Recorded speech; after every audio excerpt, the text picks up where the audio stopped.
unbelievable.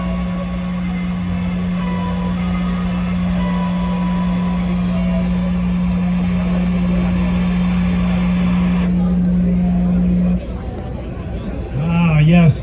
All right. Now, like, I could sit up here for about another 20 minutes and list all the accolades that this guy's had. 26 years in the NHL. That's right. 26 years. Wrap your head around that for a second. Right? Three-time Norris Trophy winner is the best defenseman in the league. He won 3 Stanley Cups, a 10-time All-Star. He's done everything this game's ever seen. He is the greatest American Hockey League player to ever play the game of hockey. Please put your hands together for our guest, Mr. Chris Chelios.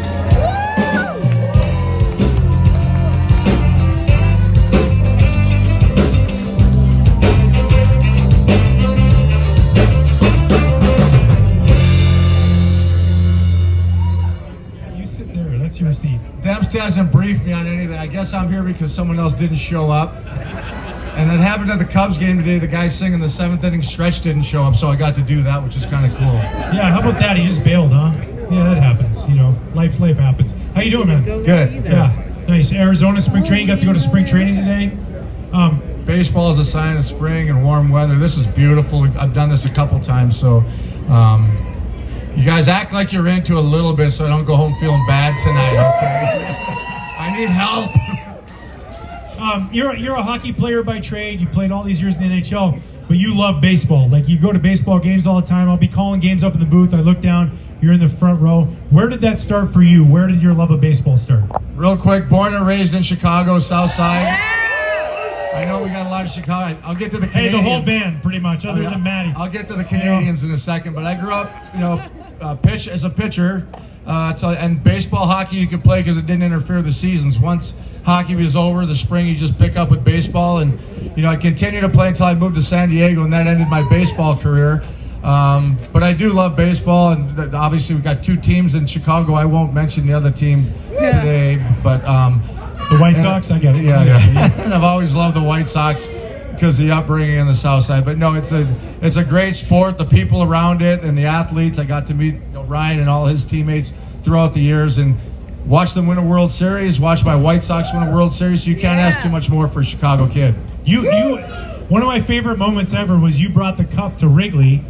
I think we have a picture of that. Can we throw that picture up there? Right there. John, look at that.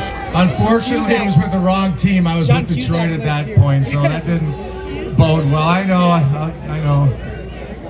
That's it. You're extremely tan in that picture. I think you were in Malibu for about a month before that. Yeah, that was fun. You always do a good job of that. You win a cup, you bring it back to Chicago, you share it with the whole city. I think that's what's super special about you, knowing you very well, is how well you relate to where you never lose your roots and where you're from. Why is that so important to you? Well, that's everybody I owe them. My teammates, my coaches, friends that growing up in Chicago, and I'd make joke about bringing Detroit back, but Chicago hadn't won the Stanley Cup. Since I was born, the last one was 1961, so I had no idea that it would ever be able to go to Chicago. Obviously, went on to win 3 cups, and we're an absolute unbelievable team with Kane, Tays, Seabrook, Keith, Crawford. So as a Chicago fan, for me that was special. I went to all the parades, and again, I bring it back to my high school. I bring it back to my grade school, and I believe that's the first time Mount Carmel. That's right, go Caravan. But it was the first time that the Stanley Cup had ever been to Wrigley Field. I didn't, realize that Bobby Hull, that wasn't a tradition back in the 60s or even 70s that you were allowed to bring the cup for a couple days to your hometown or wherever you wanted to have your parties. So yeah, it's a special thing that hockey, to be able to bring that trophy somewhere. You've done Cubs fantasy camp a couple times. Randy Hundley used to run a fantasy camp over in Mesa. How much fun is that, being able to get out there? And by the way, you played 26 years in the NHL. More sore after a year of NHL or 7 days of fantasy camp? Dempster's just leading me into this, right? So it was my 50th birthday party. It was I won't name drop, but his initials are Eddie Vedder. And for my 50th birthday, it was to go to Cubs fantasy camp. So it surprised me with about 12 or 13 of my best friends showed up there, and I was catching, so I started drinking in between innings with those guys. And my third time up, hit the ball, stumble out of the the batter's box, break my kneecap, can't play another game. The rest of the camp, it's okay. I got to drink the rest of the week with my friends. But it is special because, again, being from Chicago, I get to meet Billy Williams, Rick Sutcliffe. I'm not going to say he's my hero because I don't want to give him the satisfaction. But hey, he can't. His head can't get any bigger. No, it's big. It's a big head.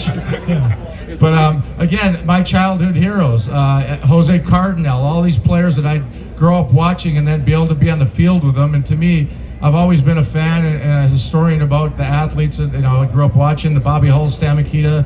So it was special to be able to be on the field with these ex-Cubs and Hall of Famers. So it's a cool thing. It's unfortunate that they haven't had it, but hopefully they'll bring it back again.